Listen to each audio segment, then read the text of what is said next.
స్తోత్రం. క్రీస్తు దేవుని బిడ్డలారా, వచ్చిన మీ అందరికీ కూడా ప్రభు నామమున హృదయపూర్వక వందనాలు చెల్లిస్తున్నాను. దేవుడు మనల్ని దీవించి ఆశీర్వదించి కరుణించి కాపాడి బలపరచునుగాక. ఆమేన్. మరి సమయం ఉదయకాలమున మనము ద వర్షిప్ ఆఫ్ యాహ్వే అనే అంశంలో అనే శ్రేష్టమైన ధన్యతలో మనం ముందుకు సాగుతున్నందుకు దేవునికి మనము కృతజ్ఞతాస్తుతులు స్తోత్రాలు చెల్లిస్తున్నాం. ద వర్షిప్ ఆఫ్ యాహ్వే, దేవుని సంపూర్ణంగా ఆరాధించుట, ఆయనను స్తుతించుట, ఆయన సేవించుట దేవుడు మనకిచ్చిన భాగ్యం. నేటి ధ్యానాంశాన్ని జ్ఞాపకం చేసుకున్నాం. గమనించండి. యెషయా గ్రంథం 45వ అధ్యాయము, యెషయా గ్రంథం 45వ అధ్యాయము 14 వచనాన్ని చివరి భాగం చదువుకున్నాం. 14 చివరి భాగం చదువుకున్నాం. నిశ్చయముగా నీ మధ్య దేవుడు ఉన్నాడు, మరి ఏ దేవుడునూ లేడు, ఆయన తప్ప ఏ దేవుడునూ లేడని చెప్పుచు నీకు విన్నపం చేసేదను. దేవుని స్తోత్రం.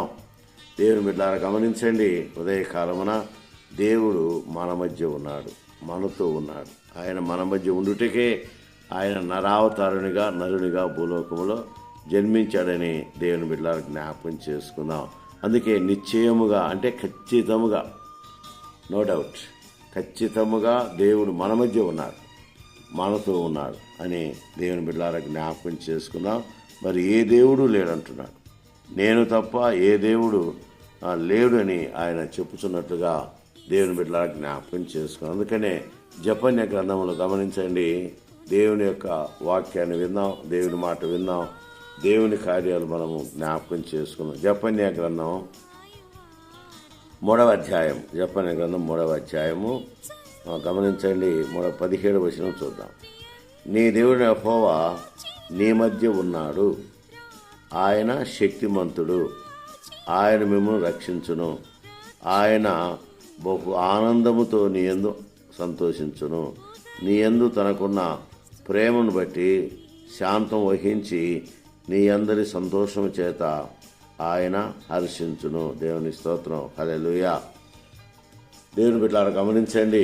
దేవుడు మన మధ్య ఉన్నాడు, దేవుడు మనతో ఉన్నాడు. అందుకే ఆయన మన మధ్యకు వచ్చాడని దేవుని బిడ్డలారా జ్ఞాపకం చేసుకుందాం. కనుక దేవుడు మన మధ్య ఉన్నాడు. యెషయా ప్రవక్త ద్వారా దేవుడు మాట్లాడినటువంటి ఆ శ్రేష్టమైన వాగ్దానము విలువైనదని జ్ఞాపకం చేసుకుందాం.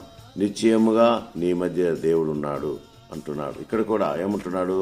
జపన్య ద్వారా దేవుడు మాట్లాడుతూ నీ దేవుని యెహోవా నీ మధ్య ఉన్నాడు, నీ దేవుని యెహోవా నీ మధ్య ఉన్నాడు, ఆయన శక్తిమంతుడు. ఆయన ఎలాంటి వాడంట?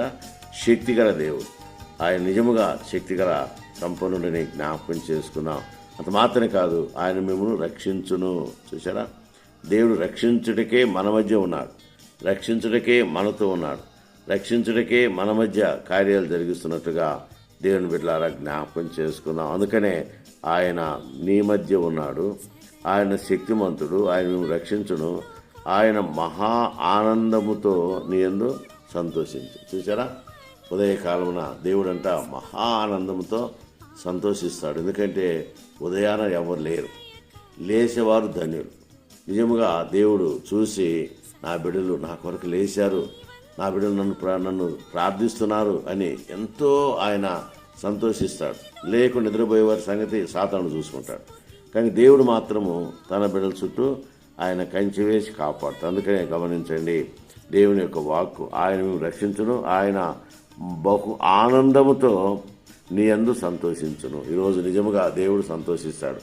దేవా నా దేవుడవు నీవే, వేకు నేను వెదకేదను అని కీర్తనకారుడు మరి ప్రార్థించే రీతిగా దేవుడు మన మధ్య ఉంటాడు, మనతో ఉంటాడు, మన మధ్య ఆయన కార్యాలు జరిగించే దేవుడని దేవుని బిడ్డలారా జ్ఞాపకం చేసుకున్నాడు. ఎందుకంటే ఉదయాన ఎవరు లేస్తారో దేవుడు సంతోషిస్తాడు, ఆనందిస్తాడు. ఎందుకంటే ఆయన ఉదయాన లేచే దేవుడు, ఆయన ఉదయాన లేచే దేవుడు కనుక ఆయన లేచి ఎవరెవరైతే ఆయన స్తుతిస్తారో, ఎవరెవరైతే ఆయన్ను గణపరుస్తారో వారిని ఆయన ఆశీర్వదించి దీవించి కరుణించి కాపాడే దేవుడని దేవుని బిడ్డలారా జ్ఞాపకం చేసుకో. అందుకని కీర్తనకారుడు గమనించండి. 5వ కీర్తన మనం గమనిస్తే ఆయన ఈ రీతిగా తన కార్యాలు మరి దేవుని ఎదుట ఉంచినట్టుగా చూస్తున్నాం.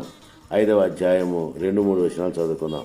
యెహోవా నా దేవా, నా రాజా, నా దేవ, నా ఆర్తధ్వని ఆలకించుము, నిన్నే ప్రార్థించున్నాను.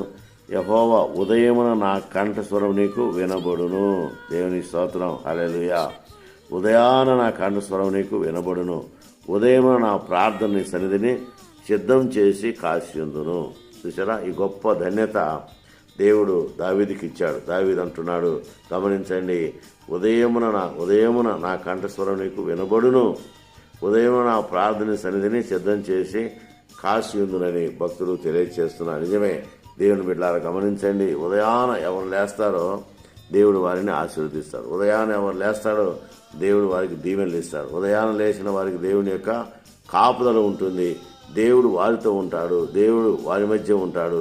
దేవుడు కార్యాలు జరిగాయి. అందుకనే నేను నీకు ముందుగా వెలుచు మెట్టగా ఉన్న మార్గాన్ని సరళం చేసేదనని యెషయా ద్వారా దేవుడు మాట్లాడుతున్నాడు. కనుక ఉదయాన లేచి మనం ప్రార్థన చేస్తే ఏవైతే మెట్టలు ఉన్నాయో, ఏవైతే రకరకాల శోధనలు ఉన్నాయో అవన్నీ కూడా దేవుడు తీసివేసి సంపూర్ణ కార్యము జరిగించే దేవుడని దేవుని బిడ్డలారా జ్ఞాపకం చేసుకున్నాను. ఎందుకంటే దేవుడు మనతో ఉంటాడు, మన మధ్య ఉంటాడు. అందుకనే నేను నీకు ముందుగా వెలుచు మెట్టగా ఉన్న మార్గాన్ని సరళం చేస్తానని దేవుడు వాగ్దానం చేస్తున్నాడు. అంత మాత్రమే కాదు, గమనించండి, ఇత్తడి తలుపులను పగలగొట్టేదను, ఇనప గడియలను విడగొట్టేదను.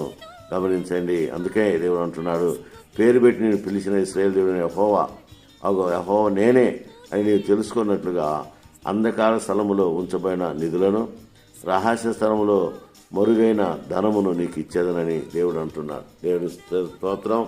ఉదయ కాలమున దేవుడు మన మధ్య ఉన్నాడు గనుక మన మధ్య ఆయన కార్యాలు జరిగిస్తాడు. మనతో ఉన్నాడు గనుక మనము దిగులు పడవలసిన అవసరం లేదు, భయపడవలసిన అవసరం లేదు. మనము దేవుని స్తుతించాలి, ఘనపరచాలి. దేవుని యొక్క సన్నిధిలో మనము ఆయన్ను కొనియాడాలన్న విషయాన్ని దేవుని బిడ్డలారా జ్ఞాపకం చేసుకొని ఈ ఉదయ కాలమున ఒక్కసారి గమనించండి, దేవుడు ఎక్కడున్నాడు? మన మధ్య ఉన్నాడు. దేవుడు ఏం చేస్తున్నాడు? మనల్ని ఆశీర్వదిస్తున్నాడు, రక్షించునని చూస్తున్నాడు. అంత మాత్రమే కాదు, ఆయన ఏం చేస్తాడు? బహు ఆనందముతో, గమనించండి, బహు ఆనందముతో ఆయన సంతోషించును. నీ యందు తనకున్న ప్రేమను బట్టి శాంతం వహించి నీ అందరి సంతోషం చేత ఆయన హర్షించును. హర్షించడం అంటే ఆనందిస్తాడు.